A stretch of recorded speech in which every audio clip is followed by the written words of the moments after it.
Hi everyone, কেমন আছো সবাই? আশা করি সবাই খুব ভালো আছো, সুস্থ আছো। কি মনে হচ্ছে তো তিনজন বাড়ির বাইরে কি করছি?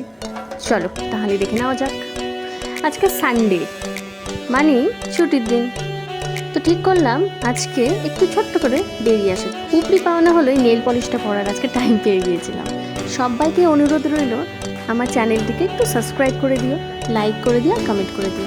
জানি অত ভালো করে ব্লগ করতেও পারি না, বলতেও পারি না, কিন্তু যেটুকুই পারি সেটুকুই তোমাদের দেখানোর চেষ্টা করি।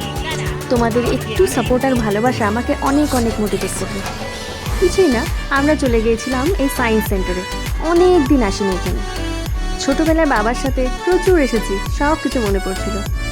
আজকে বেশ রোদ, কিন্তু বেশ ঝলমলে ওয়েদার, দারুণ একটা ফ্রেশ ফিল হচ্ছিল। ঢুকতেই দেখি এই ড্র্যাগনটা খুব কষ্ট করে রোদের মধ্যে দাঁড়িয়েই আছে সায়েন্স সিটিকে পাহারা দেওয়ার জন্য। তোমরা কারা কারা সায়েন্স সিটি যেতে পছন্দ করো প্লিজ জানিও। তো চলো ভেতরে যাওয়া যাক। ওই কথা শোনা যাবে না, আমি ভয়েস ওভার দেব করে।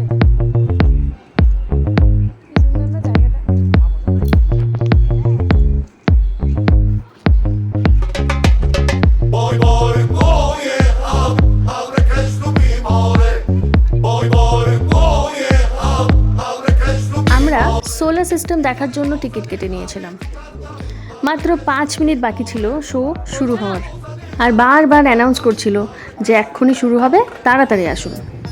কোনো রকমে দৌড়াদৌড়ি করে গিয়ে আলটিমেটলি পৌঁছলাম। দেখি বেশ ভিড়। আজকে তো সানডে, তাই অনেকেই ঘুরতে বেরিয়েছে। রোদটা প্রচুর, বাট ভালোই লাগছিল বেশ। অনেক দিন বাদে বাইরে এসে খুব মজা করছিলাম, ভালো লাগছিল। মাকে অনেক জোরে হেঁটে আসতে হয়েছে, তাই বললাম একটু রেস্ট নিয়ে নাও। সায়েন্স সিটির গেটের থেকে এই ডিজিটাল শোয়ের প্লেসটা বেশ খানিকটা দূর, কিন্তু অনেকটা হাঁটতে হয়।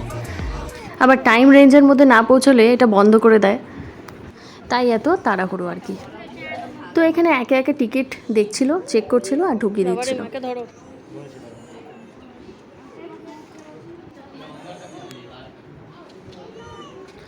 এখানে ক্যামেরা অ্যালাউড না।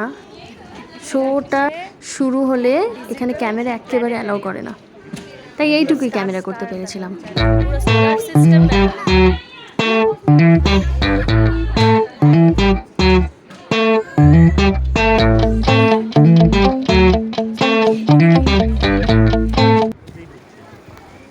বাইরের পরিবেশও খুব সুন্দর এখানকার, গাছপালা দিয়ে একদম ভর্তি।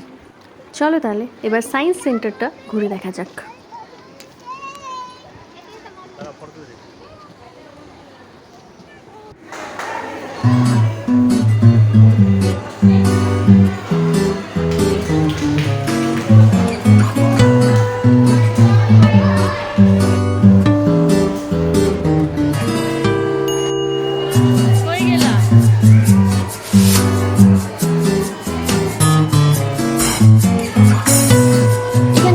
প্রচুর জিনিস রাখা আছে, সব কিছু সায়েন্স বেসড।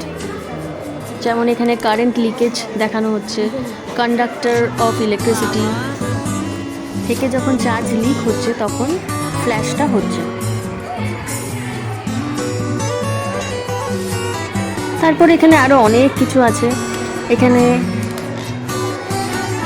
এটা আমি করতেই পারছিলাম না, কিন্তু পরে সুদীপ এসে করলো যখন, তখন হয়ে গেছিল।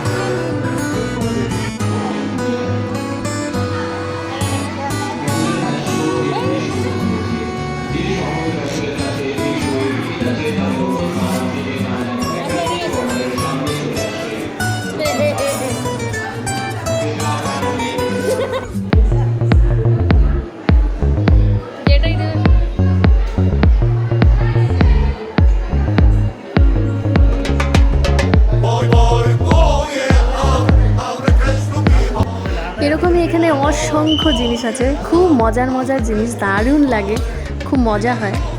বাচ্চারা থাকলে তো আরও মজা, তাদের আনন্দও করা যায়, আবার অনেক কিছু শেখাও যায়।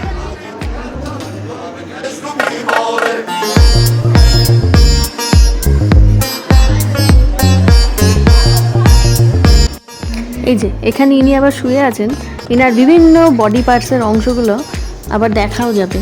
কিভাবে? এই যে স্ক্রিনে উপর থেকে স্ক্যান করে ওনার বিভিন্ন বডি পার্টস সুন্দরভাবে স্ক্যান করে ওটা কি কোনটা কি সব কিছু বলে দেবে এখানে সুন্দর করে। তো দারুণ না, বলো?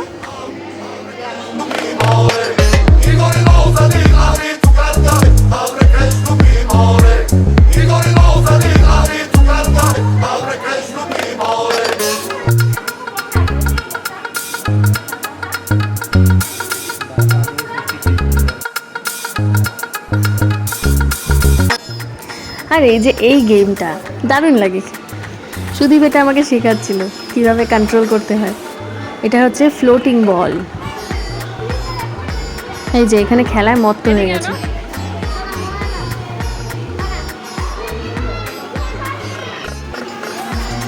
আমার আর কি, গুরুদেব যখন শিখিয়েই দিল তখন আমিও লেগে পড়লাম দেখতে যে কতটা শিখলাম ঠিক মতো। আমরা এত মজা পাচ্ছি, তো বাচ্চাদের কথা তো ছেড়েই দিলাম।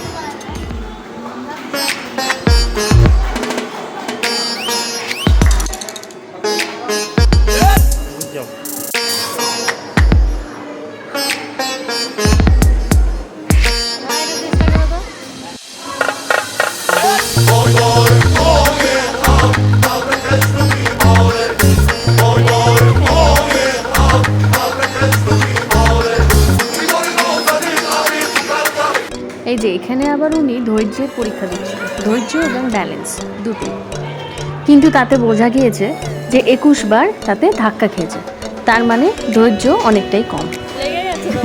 জাস্ট জোকিং, এটা অতটা ইজি না যতটা দেখতে লাগে।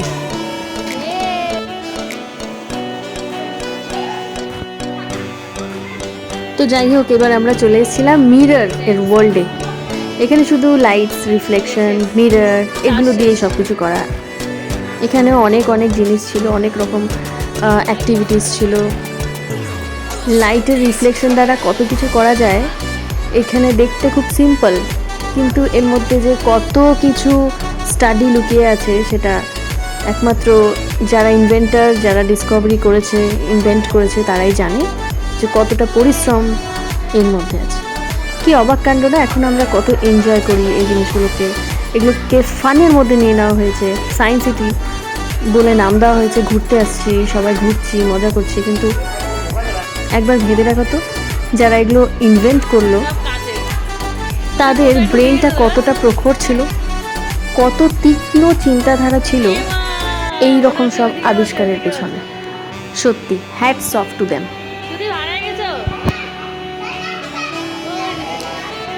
আর ওই যে মিরর দিয়ে তৈরি ভুল ভুলাইয়া, ছোটবেলায় খুব ভয় পেতাম এটা দেখে, এখনো পাই।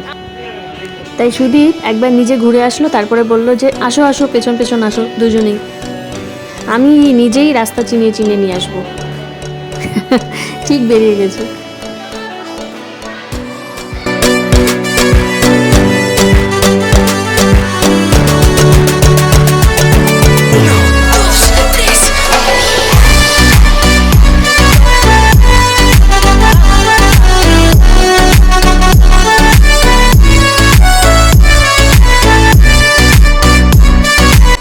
এটা দিয়ে আবার এখানে যে কোনো জিনিসের স্পিড রেগুলেট করা যায়, যত জোরে ঘোরাবে তত জোরে সেই পিকচারটা বা ইমেজটা দৌড়াবে। আবার ফরওয়ার্ডেও সেটা মুভ করা যায়, ব্যাকওয়ার্ডে মুভ করা যায়। মাকে বুঝিয়ে দিচ্ছিলাম, মা আবার এটা একটু ট্রাই করলো।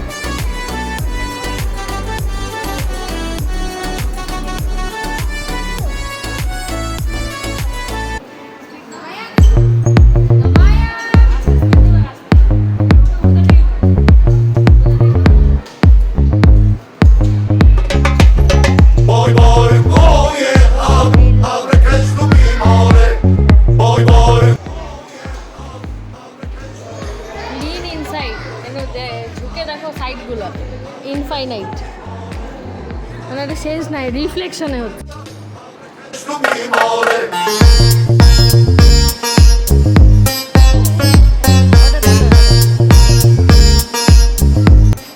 এটাও দেখতে আমার খুব ভালো লাগে, 3D effect, 3D light effect দিয়ে ইমেজগুলোকে একদম মনে হয় যেন অরিজিনাল সামনের দিকে চলে আসছে, 3D এফেক্ট আর কি।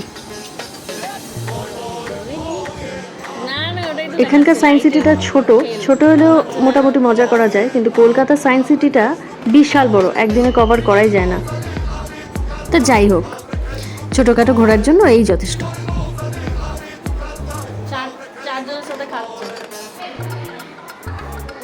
এটা আবার ছিল ডাইন উইথ ইয়োরসেলফ, মানে নিজের সাথে বসে খাওয়া। এটাই দারুণ জিনিস। আমি বলছিলাম এরকমই করা উচিত বাড়িতে, এখন তো লোকজন খুব কম, নিজের সাথে নিজেকে এনজয় করা এটাই দারুণ ব্যাপার, এটা না? আর এইটা দেখো, এটা খুবই মজাদার জিনিস। বাড়িতে যদি থাকতো আমার মনে হচ্ছিল খুব মজা করতাম হয়তো, যতবার ক্ল্যাপ করবে ততবার লাইটগুলো জ্বলে উঠবে, কিন্তু থামলে চলবে না, আবার লাইটগুলো অফ হতে থাকবে। তাহলে তা আমিও একটু ট্রাই করলাম, আমি আবার একটু বেশি স্পিড নিয়ে নিয়েছি। এই গাছটা বাড়িতে থাকলে দারুণ লাগতো না? এরকম আরও অসংখ্য মজার মজার জিনিস এখানে আছে। ফাইনালি এবার বাড়ি যাওয়ার পালা। তার আগে একটু ঘাসের উপরে পা দিচ্ছিলাম, পাটা গরম হয়ে গেছে জুতোয় থেকে থেকে।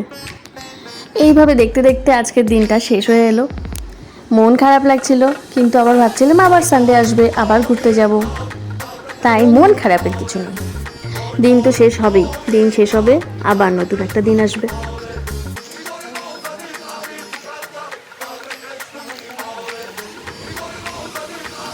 যাওয়ার আগে চোখে পড়লো হুট করে যে এখানকার যে ক্যান্টিন, মানে সায়েন্স সিটির ভিতরে থাকা যে ক্যান্টিনটা, সেই ক্যান্টিনটা যে কেটারারের আন্ডারে আছে, সেই কেটারারটা আবার আমার চেনা। কিভাবে চেনা তাহলে একটু বলি। ওনাদের ফ্যামিলির বাচ্চাদেরকে আমি আবার পড়াতাম, ওই আর কি টিউশন, কিন্তু সেটা অনেক বছর আগের কথা।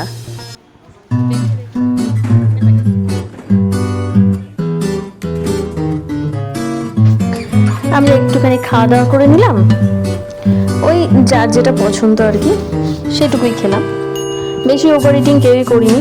তারপরে একটু ঠান্ডা ঠান্ডা কোল্ড ড্রিঙ্কসকে নিজেকে ঠান্ডা ঠান্ডা করে নিলাম। তো চলো এবার বাড়ির দিকে রওনা দেওয়া যাক। তো এখানেই আমি আমার এই ছোট্ট ব্লগটা এখানে শেষ করছি। সবাইকে আমার অনেক অনেক ভালোবাসা, টাটা।